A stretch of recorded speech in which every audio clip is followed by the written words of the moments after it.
بسم الله الرحمن الرحيم وبه نستعين وعليه نتوكل والصلاة والسلام على أشرف الأنبياء والمرسلين أما بعد mga minamahal kong mga magulang at mga kapatid sa pananampalataya.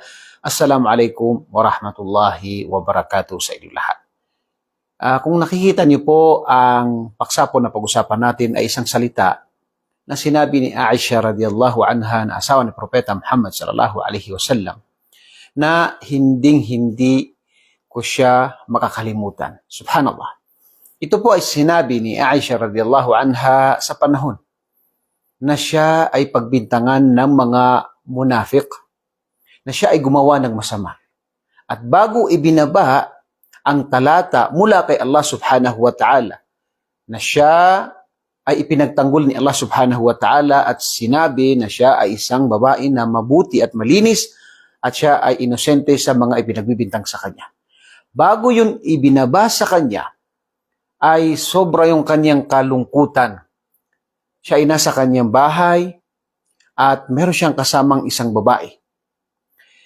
Yung kanyang pag-iyak ay halos, subhanallah, wala nang mailuha dahil sa ilang araw na kanyang pag-iyak. At dahil dito sa panahon ng kalungkutan, panahon na naghihintay sila ng tulong mula kay Allah subhanahu wa ta'ala dahil siya ay pinagbintangan sa isang gawain na hindi naman niya ito ginawa. At merong isang babae na kasama niya. Na ang babaeng ito ay hindi nagsasalita, ngunit siya ay nakiramay. Kasama niya si Aisha radhiyallahu anha at umiiyak siya. Naawa siya at nakiramay siya kay Aisha radhiyallahu anha. Umiiyak si Aisha radhiyallahu anha at ang babae na ito ay sobra din ang kanyang pag-iyak. Subhanallah. Nararamdaman niya yung sakit na nararamdaman ni Aisha radhiyallahu anha. At sinabi ni Aisha radhiyallahu anha pagkatapos ng pangyayaring ito ay hindi ko makakalimutan ang babae ito. Subhanallah. Ganon din sa panahon ni Propeta Muhammad sallallahu alaihi wasallam. Nang siya ay pumunta ng Taif para iparating sa mga tao sa Taif na sila ay magbalik loob kay Allah subhanahu wa ta'ala. Pagkaraan ng kamatayan ng kanyang tito na si Abu Talib, naghangat siya na meron siya maging kakampi sa mga taga-Taif. Ngunit ang kanyang iniisip ay kabaliktaran bagkos hindi sapat sa kanila ang kanilang hindi pagtanggap kay Propeta sallallahu alaihi wasallam, bagkos inutusan nila ang mga alipin at inutusan nila ang mga bata, mga kabataan para pagbabatuhin si Propeta Muhammad sallallahu alaihi wasallam. Si Propeta Muhammad sallallahu alaihi wasallam ay nalungkot at bumalik siya galing ng Taif. At nung siya ay nasa kalagitnaan siya ay nasa pintuan na ng Makkah, siya ay nasa boundary, ay naalala niya ang mga hindi mananampalatayang Quraysh. Namatay ang kaniyang tito, kapatid ng tatay niya na si Abu Talib, na siya man ay hindi mananampalataya, pero siya ay nagbibigay ng proteksyon kay Propeta Muhammad sallallahu alaihi wasallam. Kaya hindi nila basta-basta nasasaktan o napapahirapan si Propeta Muhammad sallallahu alaihi wasallam dahil kilala sa pagtatanggol sa kanya ng kanyang tito na si Abu Talib. Dahil dito, nung namatay ito, ay natakot siya na kapag siya ay pumasok muli sa Makkah, ay siya ay saktan, pahirapan at pakapatayin siya ng mga hindi mananampalatayang Quraysh. At isa sa kanyang ginawa ay humingi siya ng tulong, proteksyon, pangangalaga sa ilan sa mga pamilya sa Makkah. At isa sa napili niya ay si Al-Mut'im bin Adi, na ang taong ito ay marami siyang mga anak at inutusan niya ang kanyang mga anak. Hindi nagdalawang isip ang tao na ito. Hindi man siya mananampalataya. At sinabi niya na tinatanggap ko yan. At siya ay nagbihis na panggera, tinawag niya ang kanyang mga anak, nagbihis panggera sila, at sila ay pumunta sa tinatawag na malapit sa Kaaba.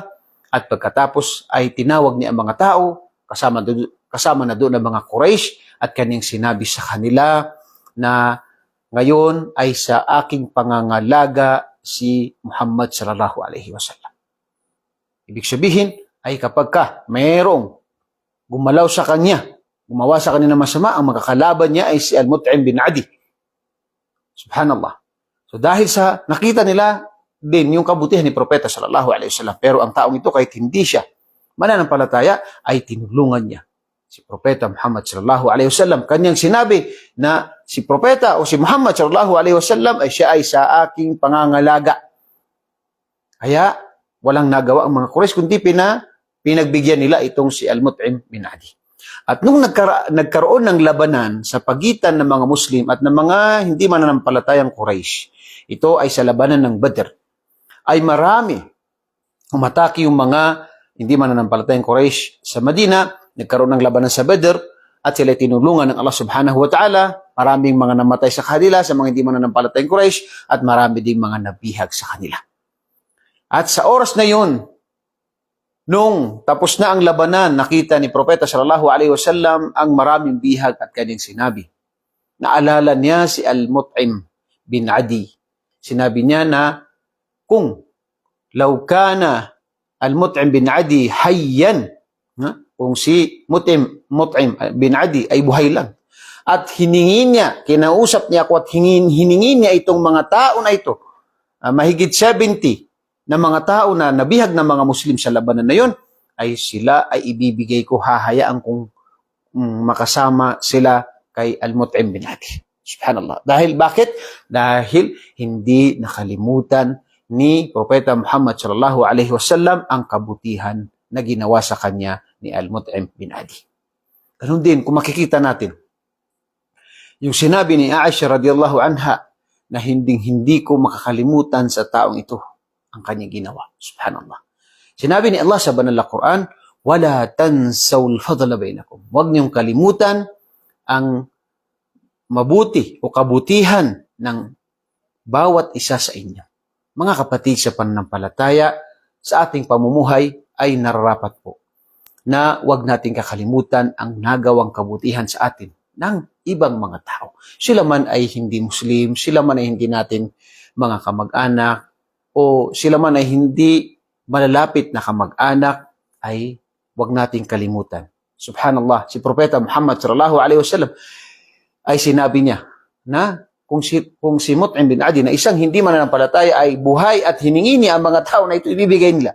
Ibibigay sa kanya ni Propeta sallallahu alaihi wasallam dahil hindi nakalimutan ni Propeta sallallahu alaihi wasallam ang kanyang ginawang kabutihan sa kanya.